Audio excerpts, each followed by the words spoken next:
Hi friends, it's Trevonna Parker here with Bookkeeping Mama, Bookkeeping Advocate.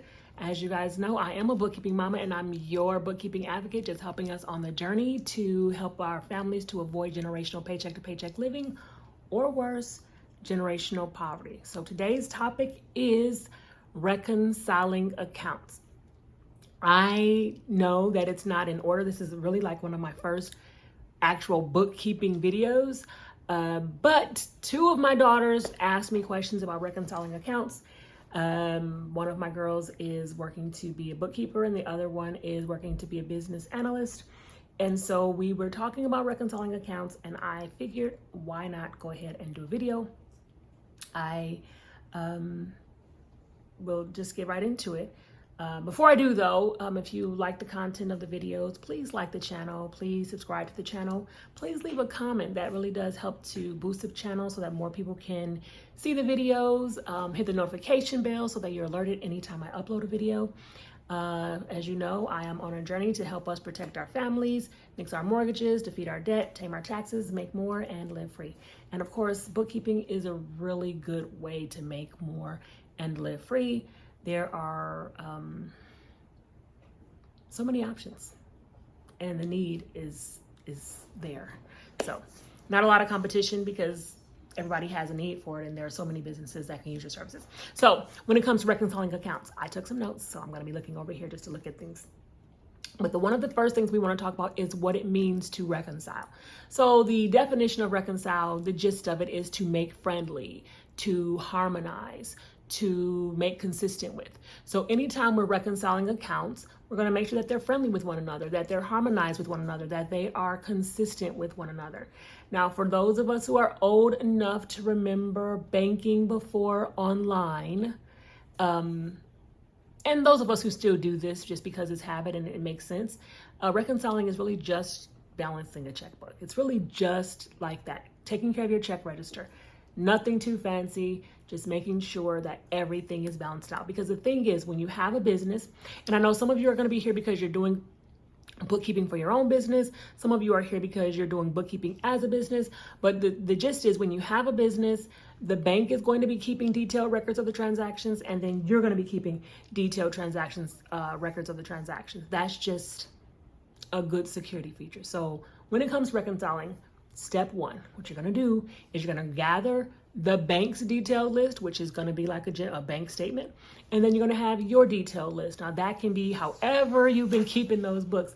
It can be an Excel file. You could have had the files in QuickBooks. You could have them in Xero, Zoho. You can have them written down on a piece of paper with a crayon, whatever, however you've been keeping your books. You're going to gather those two statements, the bank statement and your books. And so step two, once you gather those logs, you're going to create a bank reconciliation report. So as we do reports, the general gist of how reports should look, you have the name of the company at the top. We always want to know who we're talking about. We're not talking about our personal finances. We're talking about the business. So the name of the company goes on the top. And then underneath that, you have the name of the report, which in this case would be the bank reconciliation report. And then underneath that, so name, report, underneath that, the date or the time frame in which the report is written. So once you have that, what you're going to do is you're going to make a line down the middle. On the left side, and see, I don't know how much, let's go on one side, because I don't know which way you guys are looking. On one side, you're going to have bank, and then on the other side, you're going to have books, okay? And then underneath each one of those, you're going to, make sure my lights are still on. Okay.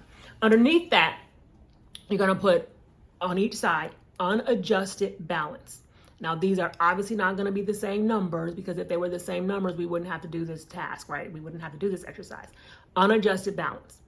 At the bottom, you're going to put adjusted balance. You can't see me. So at the top, you're going to have unadjusted balance. Then at the bottom, you're going to have unadjusted balance or unreconciled balance. And then below that, you're going to have a difference or unreconciled difference, just in case this doesn't work out, the math doesn't work out, and there's still a number or an amount that's missing. We want to make sure that we have that. So as it looks, and I may stitch something at the end of this just to see, but it's going to say the name of the company, the name of the report, the date, There's going to be a line down the middle. On one side, the title is going to be bank. On the other side is going to be books. Then you're going to have the unreconciled amount, the unadjusted balance. Then beneath, way at the bottom, you're going to have the adjusted balance. And then underneath that, you're going to have unreconciled difference. Then what you're going to do is you're going to go back to your statements and you're going to place a check mark. This is step 3. Then you're going to place a check mark next to everything that does match. So all of the transactions that are in both the bank and the books, you place a check mark there. Then we get to number 4, step number 4. We're going to investigate the reason for the differences. Okay, so I have moved the camera up, I moved the camera down, I stood up, I moved it out, I moved it back in. I'm having a really time recording this video right now, and I am not really sure why. I'm kind of frustrated at this point. I've recorded and my camera has messed up, my lighting has messed up. I am kind of frustrated, but I'm a mom, bookkeeping mama, bookkeeping advocate, and I know that that's what we do. So I'm gonna go ahead and try to make this video. I'm gonna try to finish the video and just move on because it should not take this long. But bank reconciliations. We are on step number 4, which is investigating those differences. There's a reason, after we do all those matches, that there's a reason that there's a difference in the unadjusted balances at the top of each column, right? And so we're gonna go into what I call TOE.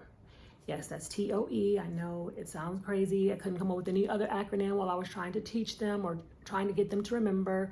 I just try to tell them, hey, an unreconciled account is just as frustrating as stubbing your big toe.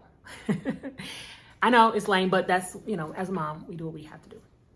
And again, this is not just for us, because a lot of this stuff we understand as we have balanced checkbooks many, many years, but this is for our children to understand. So just bear with me. So TOE, T-O-E, that stands for timing, omissions, and errors. And so when doing a bank reconciliation, these are the things that we need to look for. So timing differences, omissions, and errors. So timing basically consists of 2 things. We're going to have outstanding checks and outstanding deposits. So when it comes to outstanding checks, those are checks that are out, that you sent out, but they're standing outside of your bank. Okay, so these can be checks that you may have written and logged in your books, but then you set down and didn't send out. You may have written them, logged them, and sent them, and now they're still in the mail. You may have written them, logged them, sent them, and now they're sitting on someone else's desk. Or you may have sent them, logged them, and written them, and sent them to them, and they've gotten them, and now they've taken them to the bank, and they're waiting for clearing. And this is a good time for me just to talk about cleared checks and canceled checks, just because again, this is for the babies. Not all of them know. So when you're depositing a check, the receiving bank is going to communicate with the sending bank to say, hey, does this person have enough money in their account? If the person has enough money, then that check will be able to clear, and then the receiving bank and then the sending bank will be able to cancel it to say that that check can no longer be used. So for example, you send a check payment to your alarm company. They go to the bank. Their bank is going to sit it in the account. They're going to say, okay, it's pending right now. We're going to see if we're going to communicate with the sending bank, and then we're going to see if this money clears. Once the receiving bank gets confirmation from the sending bank that yes, there is enough money in this account, it will clear.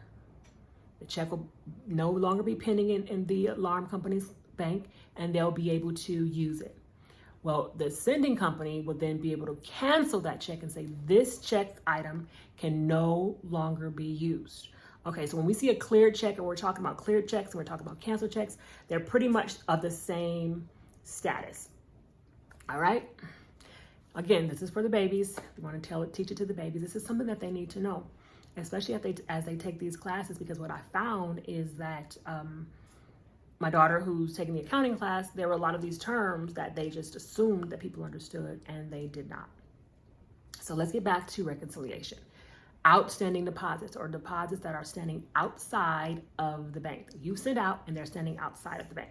These can also be called deposits in transit. So when I was younger, I worked at a shoe store, and every night we would have transactions, checks, we'd have cash, we'd have credit cards. I don't think we had like debit cards at that point. I think they had to go to the ATM to get the money at that point. So we would, at the end of the night, we would tally up all the money, and then we had this little slip, and we put it in this like lock deposit cash deposit bag.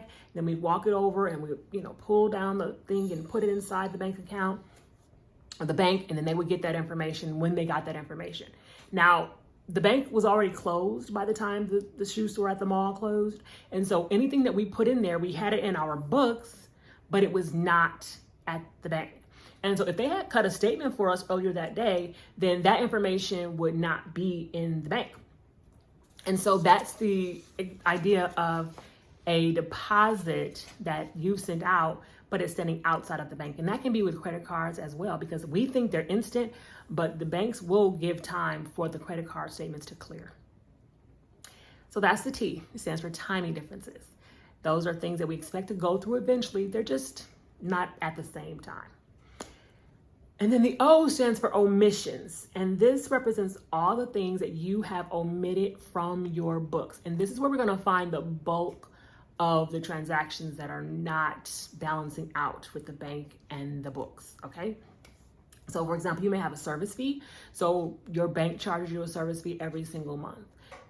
It may be something that's consistent. It may be something that changes depending on how much money you have in the account, and you just weren't really paying attention to it, or you didn't know what the number was going to be this month, so you omitted that from your books. Non-sufficient funds, insufficient funds, non-sufficient funds, NSF. Those are funds that did not clear the bank. So remember, we talked about the checks clearing the bank. Some checks do not clear the bank. Once the banks communicate, they say, hey, this person does not have enough money. That's called a bounced check. It will not clear the bank. On the receiving end, they're going to say, nope, stop this payment. And they're also probably going to charge a fee. Well, you thought that that was clear. So when you received that check from the person who paid you, you wrote that in your books. And then you didn't expect the funds to, you didn't expect the check to bounce. So you didn't have that information in your books. That was omitted from your books. And then also the fee that they charged you was omitted from your books because, of course, you weren't expecting the check to bounce. Some other transactions that can take place are if your bank collects automatic payments for you. So people pay, the bank collects, maybe on a loan that you sent out or something along those lines. Those transactions will have been omitted from your books because you weren't expecting those payments to come in. On the flip side, if the bank charges you for that service, for example, every time we take an automatic payment for you, we charge you $3, then that information will have also been omitted from your books. Another thing that may be omitted from your books is interest. So your bank pays you interest, and they pay you interest because they're saying thank you for letting us use your money. That's very important, but it's a video for another day. Please don't think that your money is just sitting in the bank waiting for you to use it, because actually the bank is lending it out and letting other people use it. But we'll talk about that another day. But they'll give you interest. So for example, you consistently had around $100,000 in your bank account every single day of the month. At the end of the month, they're going to give you interest on that money. Well, you didn't know that, or you at least didn't know the amount, so you omitted that from your books. So omissions need to be taken into account when you are doing your bank reconciliations, okay? And the final thing is the E, so that's errors. Now, truthfully, errors are mostly in the books. Sometimes they can be in the banks, but mostly they're in our books. There are human errors, and a very common error would be transposed numbers. So for example, you wrote a check or you received a check for $750. You sent it to the bank, they cashed it for $750, but during your bank reconciliation, you found, oh, I wrote this check for $705 in my books. That's why my numbers aren't matching. So those, errors, things like that. So again, we have TOE, that is timing differences, omissions, and errors. Now, when we're looking for timing differences, they're usually transactions that are listed in our books, but not in the bank. Omissions are usually things that are listed in the bank, but not in our books. Now, errors can be in either the bank or the books, but they're most likely found within the books. So in summary for step 4, what you're going to be doing is you're going to be adding and subtracting transactions on either side, depending on where the missing information is. So if I see something over here that needs to go over here, I need to put it over here. If I see something over here that needs to go over here, I need to put it over here. That's pretty much it. So what you're going to do is you're going to be comparing checks that you've written and checks that you recorded in your accounting records with the checks that are canceled or cleared in your bank. And you're going to be comparing deposits that are in the bank deposits with your accounting records. Then you're going to compare any other additions, any other subtractions, like those fees or anything that do not match in either account, right? And then you're going to put them on the right side. So anything that doesn't match on the bank side or it's not on the bank side, you're going to make sure it gets to the bank side. Anything that's in the bank that's not in your books, you're going to make sure that it gets to the book side. And then you're going to do the math on each side. Then that's going to be where you find that new balance. You're going to check, and that's step 5. Check to see if that matches. If it matches, then you are okay, and you can move on to the next step. If it doesn't match, you may have to rewind and start the process all over to find that discrepancy. And that's why I told you guys, it's almost like stubbing your big toe, because it can be frustrating depending on how many transactions and where you may have made a mistake or what didn't come out right. So TOE, timing, omissions, and errors. So on to step 6. If everything balanced out and there's no longer a discrepancy, the difference at the bottom is 0, your accounts are then considered friendly with one another, harmonized with one another, and consistent with one another. And so step 6 is to do an accounting and a bookkeeping task, which means you go into and make some journal entries just to make sure that everything is accounted for in your book. So going to be some debits and some credits. We'll talk about that another day, but you want to make sure everything is in your books. I may even stitch another video together with this, or I may have a part 2 that you can connect to this so that I can show you what this looks like. But that's where you're going to go in and say, okay, I need a credit to my assets, a debit to my equity. I need to credit this or debit that because this transaction happened in the bank and it didn't happen here, or because this happened here but only part of it happened at the bank, or because I wrote a check here and then I had insufficient funds. Now I don't have that cash. I need to move that money in my books to accounts receivable because I need to still receive that money, and then I have to go and make some changes to my assets. So those are the kind of things that you'll do in step 6.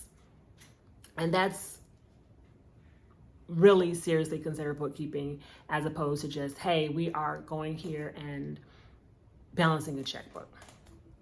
And that's pretty much it for the bank reconciliation. This video was not supposed to be this long. I had so many problems and I don't really know where I overlapped. I may have to edit it out, but I just wanted to make it simple. Hopefully it was simple with all the chaos that I had. But the thing is, I wanted to make the information digestible for you, but also so that you can either share it with your children or so that you can then go and teach it to your children. As you know, on this channel, I am here to help families avoid generational paycheck to paycheck living, or worse, generational poverty. I'm here to help to make sure that we can protect our families, nix our mortgages, defeat our debt, tame our taxes, make more, and live free, all while still glorifying Christ. So if you guys like the content of the videos, if you have any questions, please let me know. While you're down there making a comment, please go ahead and like the channel, subscribe to the channel, share the video, and hit the notification bell so that you are alerted whenever I upload a video. Other than that, you guys have a great day. Keep your money safe, and God bless you.